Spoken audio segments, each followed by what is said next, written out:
तो आइए आज हम लोग को पढ़ना है भारत के प्रथम नागरिक के संबंध में, अर्थात राष्ट्रपति के संबंध में। और राष्ट्रपति पद का जिक्र अनुच्छेद 52 में है। तो हम आज यह जाने कि वर्तमान में राष्ट्रपति पद को सुशोभित हमारे रामनाथ कोविंद जी कर रहे हैं।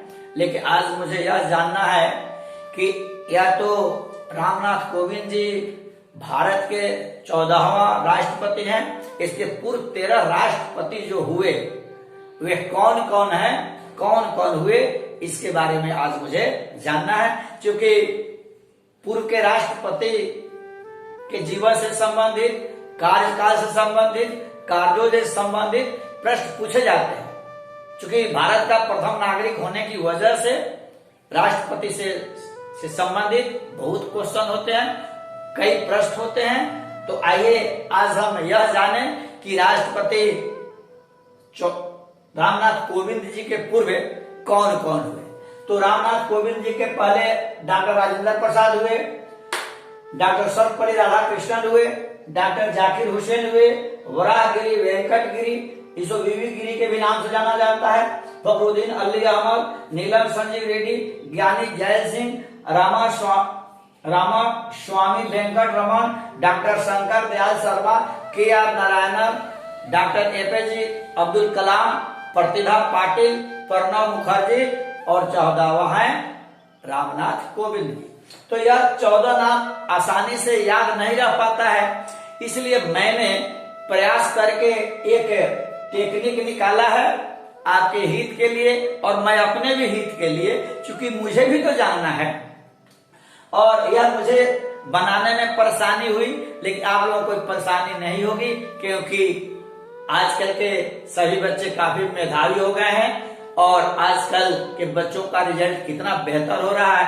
आज देखा जाए मेडिकल में 720 का क्वेश्चन था और दो ऐसे छात्र और छात्रा हुए, एक लड़का और एक लड़की, जिसको 720 में 720 नंबर है। तो आजकल के लड़के काफी प्रखर हो रहे हैं, तो आप लोगों को कोई परेशानी नहीं होगी।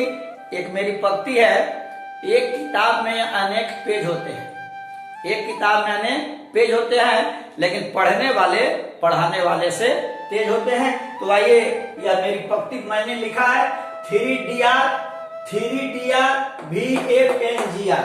तो इसमें 3 में डॉक्टर है, डॉक्टर राजेंद्र प्रसाद, डॉक्टर सर्वपल्ली राधाकृष्णन और डॉक्टर जाकिर हुसैन। इसलिए मैंने 3 यानी 3, मैंने 3DR ऐसा बोल रहा है, लेकिन DR का मतलब डॉक्टर है।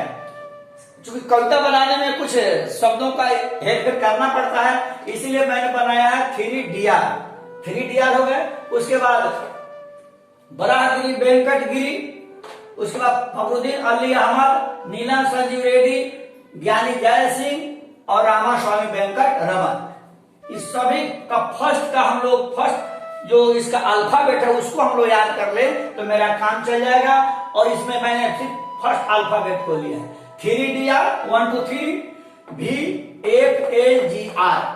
और उसके बाद है DR, डॉक्टर शंकर दयाल में भी डॉक्टर है, इसलिए मैं डॉक्टर कर दिया। के आर नारायणन है तो के कर दिया, डॉक्टर एपीजे अब्दुल कलाम है तो मैं डॉक्टर कर दिया। और उसके बाद प्रतिभा पाटिल के बाद कौन है, प्रणब मुखर्जी और रामनाथ कोविंद।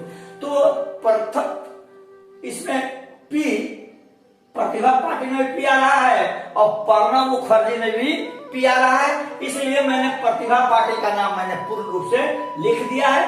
प्रतिभा बाद PR का मतलब प्रतिभा पाटिल के बाद प्रणब मुखर्जी और रामनाथ कोविंद। ये 2 पंक्ति याद कर लेने की जरूरत है, 3DR VFNGR DR के DR प्रतिभा बाद PR। यह अगर पंक्ति याद हो जाए तो हमेशा के लिए किसी भी परीक्षा में परीक्षा लेने वाला, क्वेश्चन पूछने वाला, परीक्षा देने वाले से थक जाएगा, अर्थात आप सारे प्रश्नों का उत्तर आप दे देंगे। आइए, एक तो पंक्ति हमने लिखा है,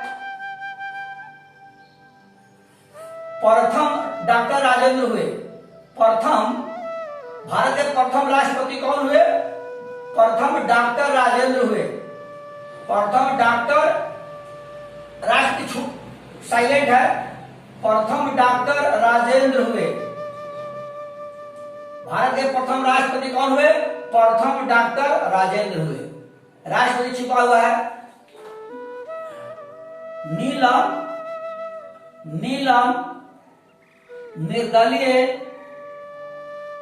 निर्दलीय युवा। ये आपको थोड़ा आज पता लगेगा। तो नीलम संजीव रेड्डी छठा राष्ट्रपति हैं। इनके जीवन से सब कार्यकाल से संबंधित बहुत से प्रश्न पूछे जाते हैं। तो 1977 में जनता पार्टी की सरकार बनी तो नीलम संजीव रेड्डी राष्ट्रपति बने या छठा राष्ट्रपति बने। तो इसमें हमने लिखा है कि नीलम निर्दलीय युवा, यानी इसलिए हमने लिखा है कि 14 राष्ट्रपति में नीलम संजीव रेड्डी ही निर्विरोध निर्वाचित हुए थे, या निर्विरोध, उनके विरोध एंटी में कोई प्रतिद्वंदी कोई नहीं बना, इसीलिए हमने निर्दलीय लिखा है। आपसे पूछेगा कि कौन राष्ट्रपति निर्दलीय हुआ, तो यह लिखेंगे छठा नंबर क्या है? नीलम संजीव रेड्डी। इनके साथ एक और है कि जितने भी 14 राष्ट्रपति हैं उस सबसे कम उम्र का अगर कोई राष्ट्रपति हुआ तो नीलम संजीव रेड्डी, इसलिए हमने नीलम निर्दलीय युवा। थोड़ा आपको पढ़ने में अच्छा नहीं लगेगा लेकिन आप समझ जाएंगे। नीलम निर्दलीय युवा मतलब नीलम संजीव रेड्डी निर्दलीय भी हुए, युवा हुए। और एक पॉइंट और है, जब नीलम संजीव रेड्डी राष्ट्रपति 25 जुलाई को निर्वाचित हुए, 25 जुलाई को राष्ट्रपति बने, तब से यह परंपरा ही बन गई कि उसके बाद जितने भी राष्ट्रपति हुए सभी का निर्वाचन अब 25 जुलाई को ही होता है। यह 3 बातें इनके साथ, एक निर्दलीय हुए, युवा हुए, और उनका जब निर्वाचन हुआ 25 जुलाई को, तब से यह परंपरा ही बन गई कि जब भी राष्ट्रपति का निर्वाचन होता है तो 25 को ही हो गया। तो प्रथम डॉक्टर राजेंद्र हुए नीलम संजीव रेड्डी। 11वें डॉक्टर कलाम हुए। 11वें राष्ट्रपति कौन हुए? 11वें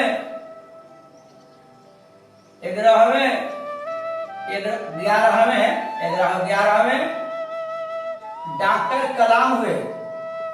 11वें डॉक्टर कलाम हुए, अर्थात एपीजे अब्दुल कलाम। डॉक्टर कलाम हुए जो हर के दिल को छुआ, जो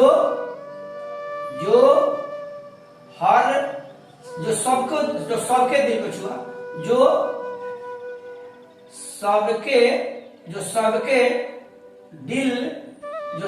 दिल को छुआ। आज भारत एक ऐसा देश है, और यह कहा जाए यहाँ अनेक जाति धर्म वर्ग संप्रदाय के लोग हैं, और सभी संप्रदाय से लोग राष्ट्रपति बनते हैं।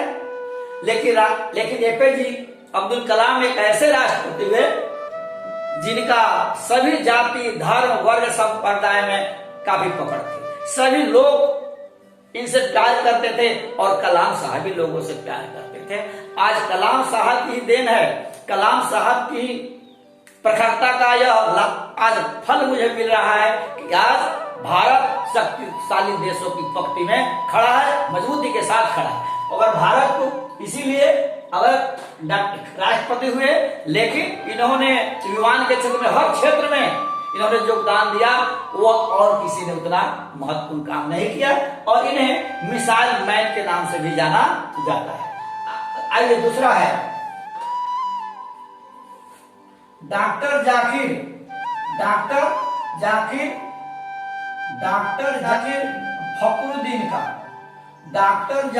फखरुद्दीन का कार्यकाल नहीं पूरा हुआ। कार्यकाल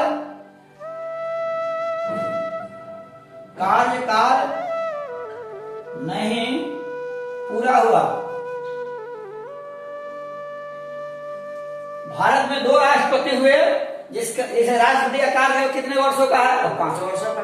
लेकिन 2 ऐसे राष्ट्रपति हुए जिनका कार्यकाल 5 साल पूरा नहीं हो सका और बीच में उन लोगों की मृत्यु हो गई। तो वैसे कौन थे?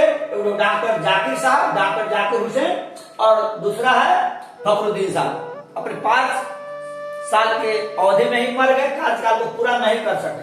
लेकिन अगर दोनों में तुलना की आपसे पूछा जाए कि सबसे कम दिन तक राष्ट्रपति कौन रहे, तो उसमें डॉक्टर जाकिर साहब का नाम है। इनसे थोड़ा दिन ज्यादा फखरुद्दीन साहब रहे, लेकिन सबसे कम अगर राष्ट्रपति कार्य के बारे में पूछे, कार्यकाल के बारे में पूछे, तो आप जाकिर साहब का नाम हम लिखें। डॉक्टर जाकिर फखरुद्दीन का कार्यकाल में ही पूरा हुआ। फखरुद्दीन के हस्ताक्षर से फखरुद्दीन पांचवा है, फखरुद्दीन के हस्ताक्षर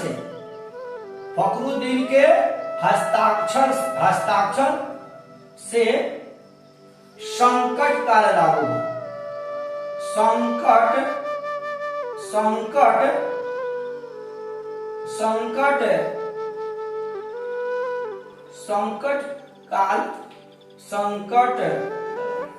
संकट काल लागू हुआ। संकट काल लागू हुआ। हम यह जाने और 25 जून 1975 को जो संकट काल की घोषणा हुई देश में, उस समय प्रधानमंत्री श्रीमती इंदिरा गांधी जी थी। तो 25 जून 1975 ईस्वी को अर्धरात्रि में श्रीमती इंदिरा गांधी ने फखरुद्दीन साहब को अपने डेरा पर बुला करके इनसे हस्ताक्षर करा करके और संकट काल की घोषणा कर। तो वही आपसे पूछेगा कि संकट काल की घोषणा किसके हस्ताक्षर से हुआ, तो आपसे यह भी पूछा कि संकट काल की घोषणा कब हुई, तो 25 जून 1975 याद रखते हैं। तो आप यह भी याद रखने की जरूरत है कि वह जो संकट काल की घोषणा हुई थी 75 में, उस समय देश के राष्ट्रपति फखरुद्दीन साहब थे और इनके हस्ताक्षर के बाद संकट काल की घोषणा। एक और लिखते हैं,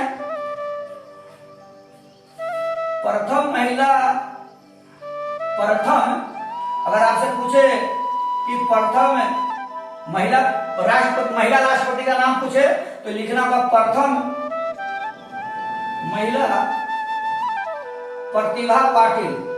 प्रथम महिला प्रतिभा पाटिल। प्रथम महिला प्रतिभा पाटिल। प्रतिभा पाटिल। ज्ञानी जय सिंह सिख। ज्ञानी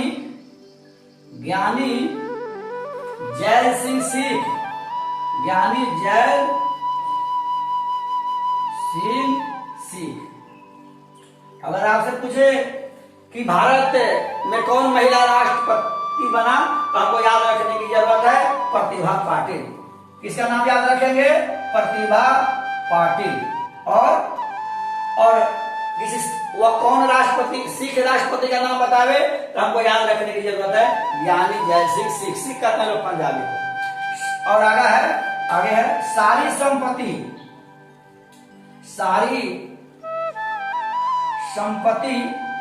कलाम ने। सारी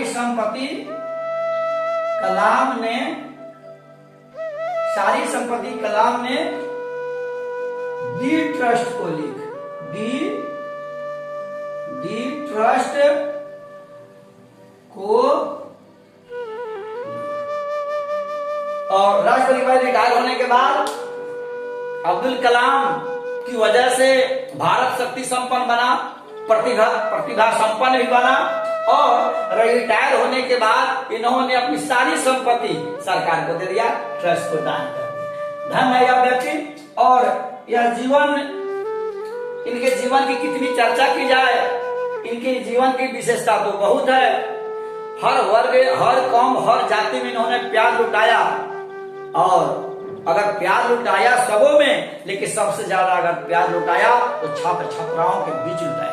उनका अपना यह विश्वास था कि बच्चा ही देश की रीढ़ है, बच्चा ही देश का भविष्य है। अतः उन्होंने हमेशा बच्चों के बीच रहने का काम किया और बच्चों को सम्मानित भी करने का काम किया। हमेशा बच्चों के बीच रहने का काम किया। और जिस दिन इनकी मृत्यु हुई, उस दिन किसी उच्च कोटि के संस्था में बच्चों को संबोधित कर जब बच्चों को प्यार देने वाला अगर कोई राष्ट्रपति हुआ तो सबसे ज्यादा प्यार किसने दिया? वह एपीजे अब्दुल कलाम। इसलिए प्यार बांटने वालों में सबसे ज्यादा अगर प्यार बांटा कोई तो वे थे एपीजे अब्दुल कलाम। ठीक है, जय हिंद जय भारत।